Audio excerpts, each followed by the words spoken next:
TrackerDetect, it's an Israeli-based cybersecurity company, and we are introducing TrackerIQ. TrackerIQ is a detection and investigation tool specifically for detection operational breaches. Now, operational breaches stands for how can you detect misuse, abuse, or malice activities by authenticated users in your core business applications. Now, when we say authenticated users, we mean authenticated user, which mean your internal employees, potentially your customers that interact with your business through the digital channels, or supply chains that interact through your APIs and connectivity. So how can you detect that something goes wrong in the business layer, in the application layer? And when we say application, it means any type of application, which means custom build application, SaaS applications, or any API. And that's the challenge TrackerIQ is trying to address with the solution. So when we look on your ecosystem, who are the players around claim system? So obviously the users, the internals, the claimers, potentially third parties, call centers, and whoever has engagements from the inside that deals with that claim. How can you detect that something goes wrong in the claim system? So obviously there are different solutions, but there are some control reports and some rules that you can put in place, but it's very, very challenging to find an abuse by an internal or misuse or malice activity for that sake. In order to deal with authentications, users, external users, usually an organization uses predominantly two types of accesses, VPNs, zero trust, or two-factor authentications. But once you are in and once you've been authenticated and you are from the insides, the big question is, all right, how can you detect any one of these challenges among your insider employees? And today, most of the security system out there uses rule-based engines. And rule-based engines can detect only the known scenarios. You cannot define a rule for something that you don't know of. How can you detect the unknowns? Rules are very static, which you mean you have to invest customers and maintain all the time, creating very high number of false positives, and it's very, very difficult to scale across multiple applications. So if you do an upgrade, bringing up new modules, new application, it's very, very challenging to come up with new rules. And I assume that many times security folks come to you and say, guys, what do you want to look for? What kind of rules you want us to define? And to define what you're actually looking for, it's a big challenge. And definitely to look for the unknowns. So that's created an impact, or what's the scenarios right now is that cyber extortions. So you see that there is a lot of collaborations from the insides and outsides, attorneys and others that to try to buy to buy data to drive up the severities, identity thefts, and abuse. An employee that may change in account information, adding phone numbers to accounts, and we see this all the time that people from the inside sometimes collaborate and create all of these hooks. Authorized users often never caught, and millions of dollars are spent and unrecoverables over the years, and all of these paid scenarios. And last, but also very, very importantly, is the reputation damage, consumer churns, significant fines and settlements because of the regulations. And we just have one example, but there's so many different examples of the last data breach from Equifax of more than $400 million. And there's many, many examples. But that's the situation. That's where the market is. And the big question is, okay, what kind of technology can change that? And TrackerIQ is a new approach. It's an approach that based on what is called today as a third generation, looking at activity flow analytics. Now, activity flow analytics, it's everything around understanding who does what inside the application. And we very much like to say, or to put this analogy, let's assume that all of us getting to the same supermarket, same time, same door, same place with same shopping list. The only thing that will differentiate us in the supermarkets are the pickup routes that we collect the items. So it's not about just the outcome, it's about the journey. And that's what activity flow analytic means. We actually monitors who does what are the routes within the applications, building profiles, learning the profiles, and if somebody deviates from his multiple profiles, either his personal or group profiles, we can flag it and identify that. And that's the uniqueness of activity flow analytics. Now, there are two main challenges around activity flow analytics. The first is the sheer number of applications, variety of application. There are so many different applications.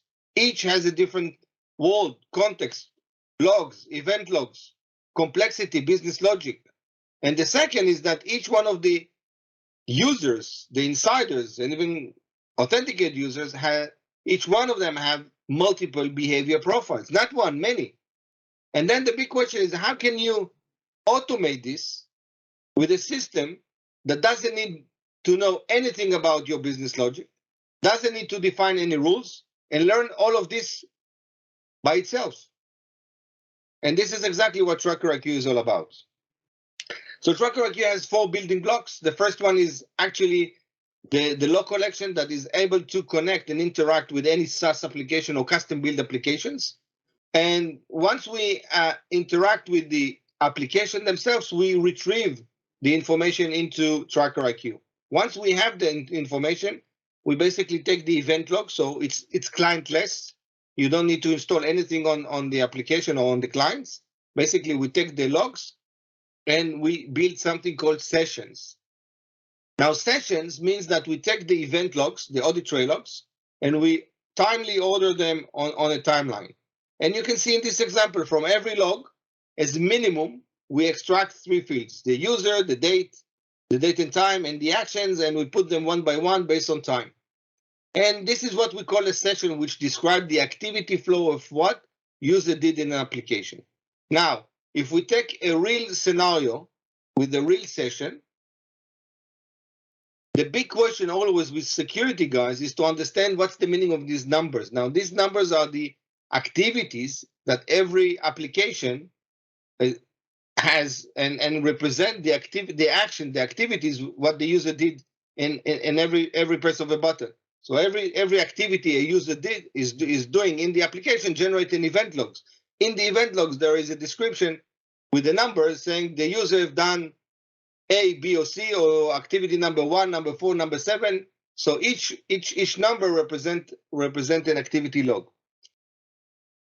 Today, in today's scenarios, people need to understand the meaning of these activities in order to define rules or to build rules and understand. And our approach is basically the opposite around.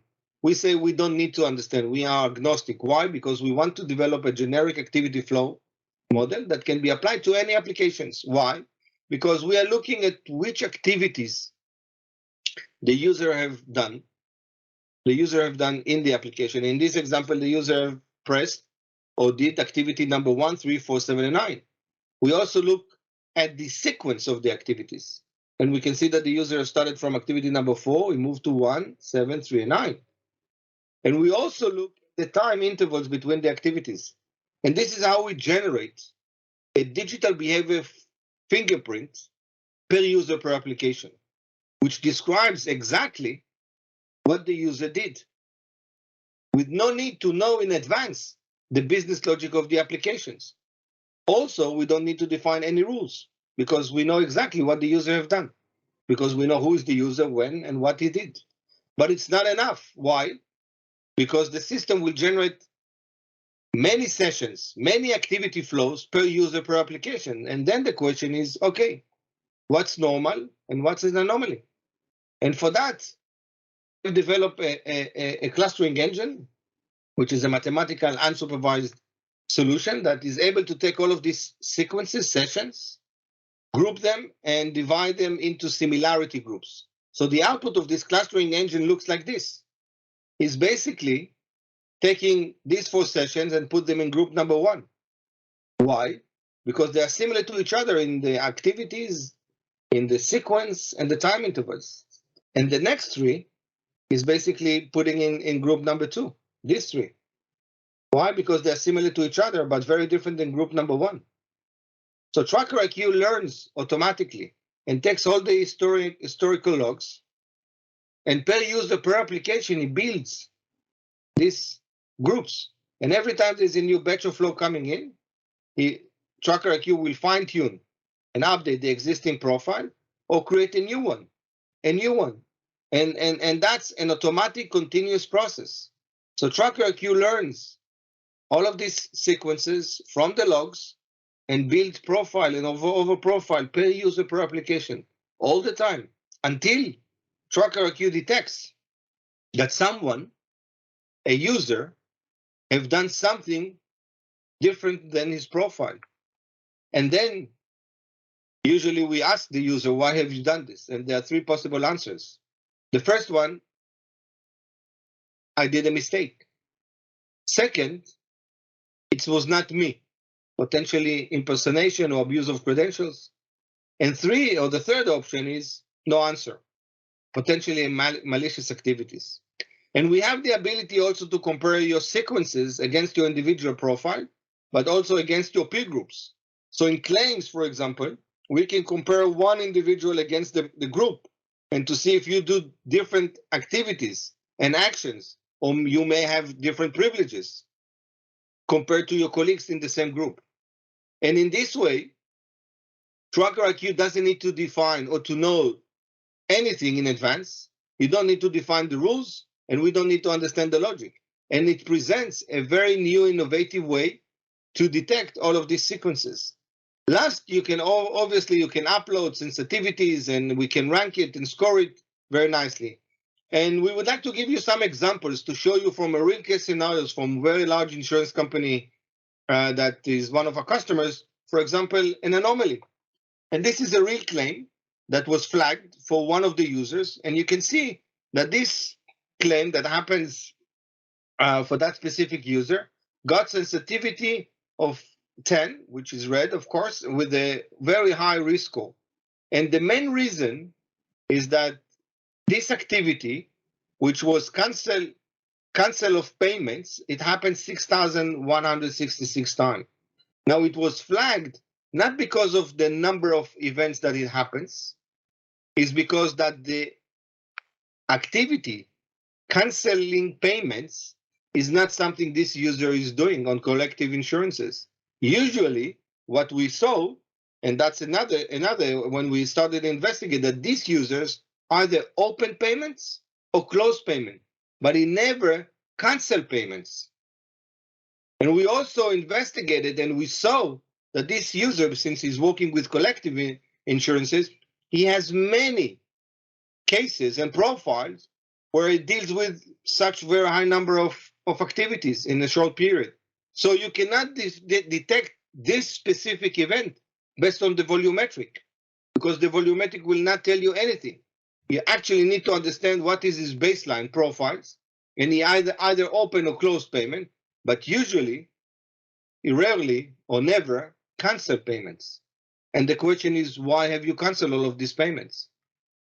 And this is something that we can detect with no rules whatsoever.